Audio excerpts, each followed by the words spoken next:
اللي في الصورة ده هو ماتيا أحمد، مراهق عنده 15 سنة، نص تركي ونص إيطالي. والده هو شيف إيطالي مشهور واسمه أندريا، ووالدته عازفة واسمها ياسمين وهي من تركيا. أندريا عيلته كانت هادية وبسيطة وعايشين حياة يعني بسيطة جدا وهادية جدا، لحد ما هيجي حاجة هتحصل في يوم 24 يناير سنة 2025 هتقلب حياتهم 180 درجة.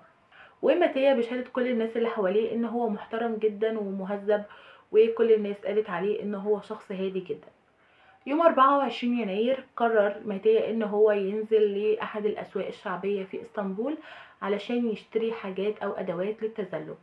وفي الوقت اللي كان ماشي فيه ماتيا وحسب اللي اظهرته كاميرات المراقبة، فجأة طلع عليه شابين تقريبا في نفس عمره من 15 ل 16 سنة، وهجموا على ماتيا، وواحد منهم بدأ ان هو يطعن ماتيا بسلاح كان ماسكه في ايده، وطعنه حوالي 5 طعنات. وفي الوقت اللي الشخص ده كان بيطعن ماتيا فيه كان ماتيا بيحاول يدافع عن نفسه ويبعد الشخص ده عنه، ولكن ماتيا ما قدرش انه يحمي نفسه ولا حد قدر ان هو يتدخل، لان حرفيا الولد جه في لحظة. انا هحط الفيديو ولكن هلغوش على شكل ماتيا وهو بيتم طعنه، وفي لحظة حصل كل حاجة. واول ما طعنه 5 طعنات وقع ماتيا على الارض، والولد ده جري، وجي ولد تاني كان معاه وبدأ يضرب ماتيا برجله وهو مرمي على الارض وجري. وفي ناس جريت ورا المجرمين وناس جريت على ماتيا، وبلغوا الاسعاف والشرطة، وجات الاسعاف وخدت ماتيا على المستشفى وتم القبض على المجرمين. في الوقت اللي كان فيه ماتيا في المستشفى خضع لعملية كبيرة جدا احتاج فيها حوالي 9 وحدات من الدم، وفضل اسبوعين في المستشفى، ولكن بعدها توفى ماتيا. وهنا الناس كلها بدأت تتكلم عن القضية دي، وده لان الاتنين اللي عملوا كده في ماتيا زي ما قلت لكم هم اعمارهم من 15 ل 16 سنة، يعني تحت السن القانوني. يعني لما يتعاقبوا على جريمة ماتيا فهم هيتعاقبوا كأنهم اطفال، لان هم لسه تحت سن البلوغ زي القانون اللي عندنا في مصر. فالناس كلها بدأت تتكلم وتقول ان الاتنين دول شالوا سلاح وطعنوا بيه شخص بريء، ايا كان اللي حصل بينهم، ايا كان اللي كان ورا الكواليس وحصل قبل وقوع الجريمة، مفيش اي حاجة تبرر ليهم اللي هم عملوه وانهم ينهوا حياة شخص بريء. فالناس كلها بدأت تقول ان اللي يشيل سلاح ويطعن بالشكل ده هو مش طفل، ولازم يتعاقب ويتحاكم كأنه شخص بالغ. وهنا الرأي العام هاج وبقى يتكلم كله عن الموضوع ده في تركيا. اهل ماتيا كانوا بيظهروا طول الوقت على وسائل الاعلام ويتكلموا عن قضية ابنهم، وانهم حابين ان اللي عمل كده في ابنهم يتعاقب كأنه شخص بالغ. والمفاجأة في الموضوع ان اهل المجرمين دول هم مجرمين زيهم ويمكن اكتر منهم.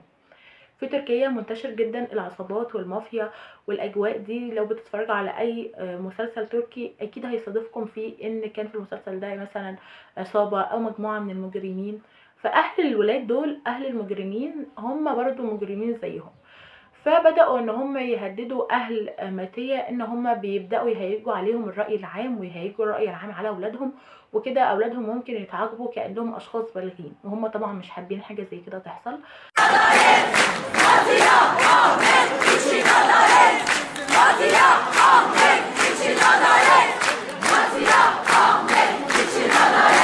فبدأوا يهددوا أهل ماتيا، وكمان راحوا على قبر ماتيا وبدأوا إن هم يكسروا كل زهريات الورد اللي موجودة هناك ويكسروا الخشب اللي موجود هناك، وحرفيا خلوا قبر ماتيا كأنه خرابة.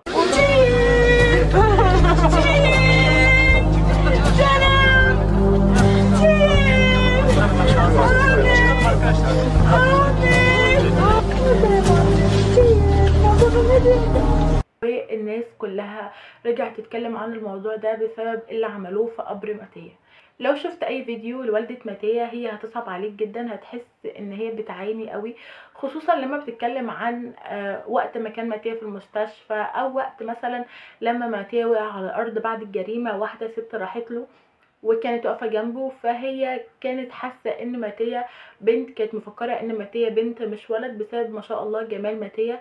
فهي بتحكي لوالدته انها لما قربت من ماتيا كانت مفكراه بنت مش ولد بسبب جماله.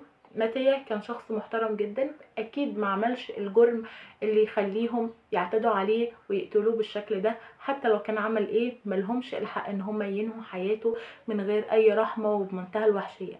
والاغرب في القصة من المجرمين هم اهلهم، انهم بيساعدوهم كمان على الغلط. انا من وجهة نظري ان القوانين لازم تتعدل، وان اي حد بيشيل سلاح ويطعن وبيعمل اي جريمة بالبشاعة دي هو مش طفل، ولازم يتعاقب كأنه شخص بالغ. هل انتوا بقى من وجهة نظركم اللي بيرتكبوا الجرائم دي هم فعلا اطفال ويتعاقبوا بقانون الاطفال، ولا لازم انهم ياخدوا جزائهم ويتعاقبوا اقصى عقوبة وكأنهم اشخاص بالغين؟ Çalıyor. 8:30 tam. Arkadaşı beni arıyor ve diyor ki Yasemin abla, Ahmet bıçaklandı, yerde bembeyaz yatıyor. Ben uykumdan böyle uyanıyorum. Anlatabiliyor muyum?